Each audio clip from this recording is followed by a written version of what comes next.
has served as chair of the Woodridge Health Plan.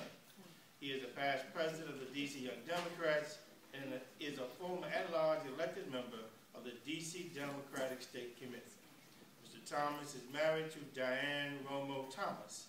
He is the son of Romaine and the late former Ward 5 Council member Harry Thomas Sr.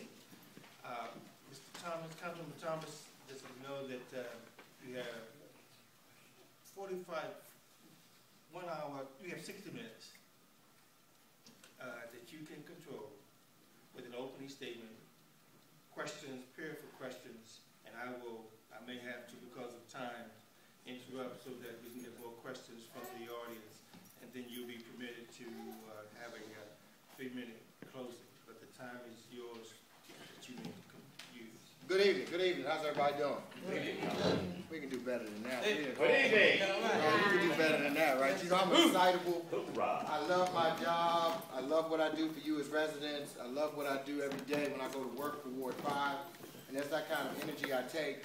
And what I'm going to ask Vicki to do, so I don't cut into your time, is what I wanted to do is show you I'm even a very forward-thinking individual, because when I took office, one of the things I took in mind into account was the fact that we all go to many meetings. In fact, I have probably over about 35 standing Ward 5 meetings a month. So, you know, I go to all those meetings. That was my pledge to you.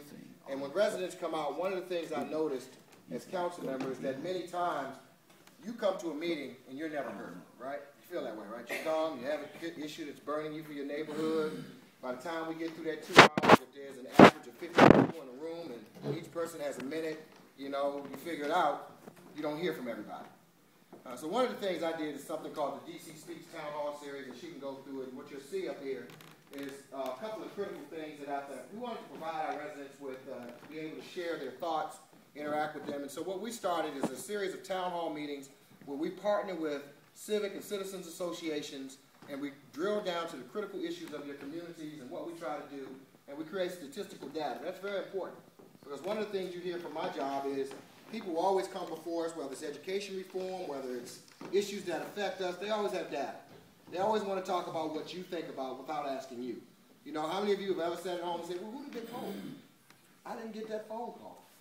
You know, I didn't get to reach out on that message. And so with technology, we want to do that. Go to the next slide, Vicki. One of the things we were able to do is we break down neighborhoods by kind of geographical location, by crime stats, because what we try to do is working within the confines of a lot of different things. You have civic associations, ANCs, PSAs, you have all kinds of different kinds of things that you do. Your single member districts, if you're fortunate to have great commissioners, and there are many in this room, they have meetings for you. If you're fortunate to have great civic leadership, which are in this room, and I appreciate what Cove is doing, you have opportunities to speak. Go to the next slide, please. But what we did is, when you come to these meetings, you get a handheld technology. We go through a series of things where each resident is now able to respond to surveys and questions and different things. Go to the next one, Vicki. So what would normally happen, we get demographics, we find out who was in the room, so we can start talking about who comes to meetings, who's involved. We always talk about young people being involved and why they don't come. If we're not targeting and driving young people, when you came in today, what did you see on my campaign? Young people.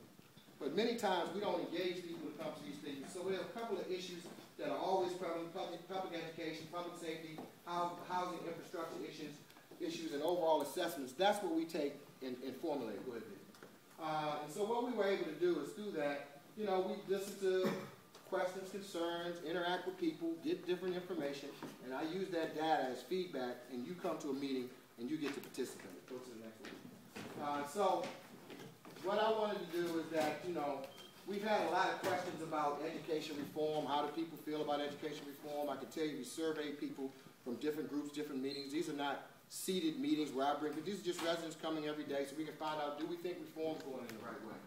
Do we think there are too many charter schools and not enough public schools? You just had a question with Councilmember Millicent. How do we interchange and do those things in our communities?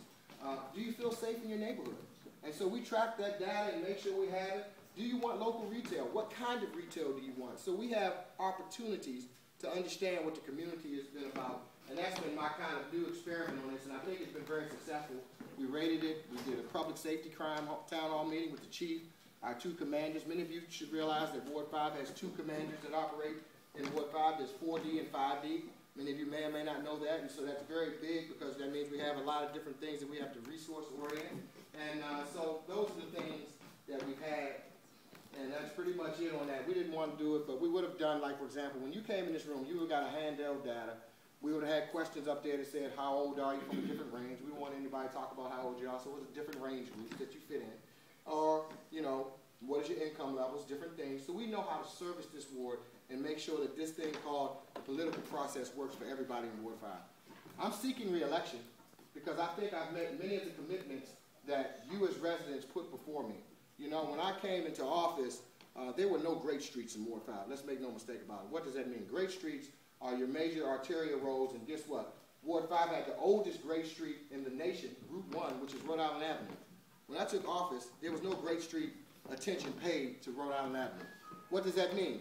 That means that you don't get all the resources dumped into a community in a coordinated way. You can't piecemeal development. You have to have a total concept of what you want to do for the neighborhood. North Capitol Street wasn't a great street. What did that mean for us? Since I've been in office, we've been able to work with folks like Pat. Now there's a Main Street office on North Capitol Street. There's treatment being given to North Capitol Street to bring business back to us and those kinds of things. Bladensburg Road was dying. And now, because we've attached great street initiatives to it, now we've extended all that work on 8th Street to Bladensburg Road, right down to transportation infrastructure to make sure residents connect to the business quarters and that business opportunities come, you know, and it starts with small things. And I'll use Bladensburg Road, for example. We opened a small diner. There was no restaurant, really, on Bladensburg Road. And so we had some guys that came to us, and the best way to do it is small business development. We have some small business owners in here. We heard about how it's hard to connect to small business opportunities in this city. We have to start at the basic premise of bringing small businesses. Things like the firehouse on North Capitol Street, where we had a lot of hurdles and boundaries that we had to come over to now we get back that project on track, how we fund these projects and make sure they happen. But it's the small things that make a difference in your neighborhood and revitalize it. If you go down Rhode Island Avenue and you look at the development, we can talk about Home Depot and all that all we want. But the attraction of bringing the Jimmy Muscatellos, which people may not understand, from downtown G Street to a location where they're investing in broad real estate, that was a huge piece that took care of a side of the street that brought people to a quarter to revitalize tough districts. Those are the kinds of issues that a ward council member has to get involved with. Constituent services, we've reached out to over 12,000 and solved over 12,000 cases since I've been in office. I sit on various committees that I think have been instrumental. The most recent committee I got put on was the Finance and Revenue Committee. Why was that important? Because that decides the resources and dollars come. That's why we were able to jumpstart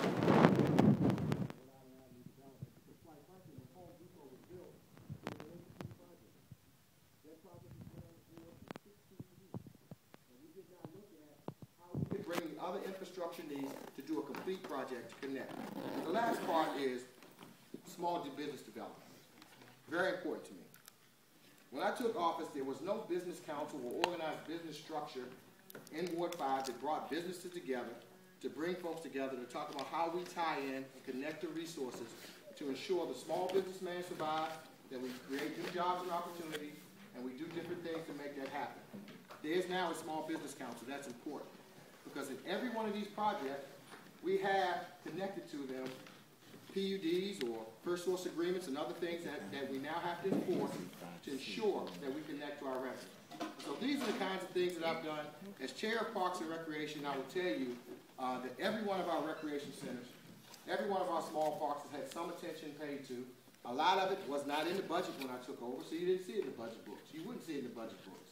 It was through crafty legislative oversight that you change things around. That is why Harry Thomas Rec was named after my father. Because we named it after my father because it was a rec center that was built wrong from day one.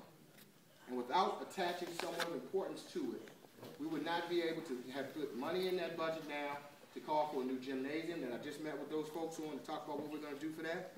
Because those are the kinds of things that we have to correct.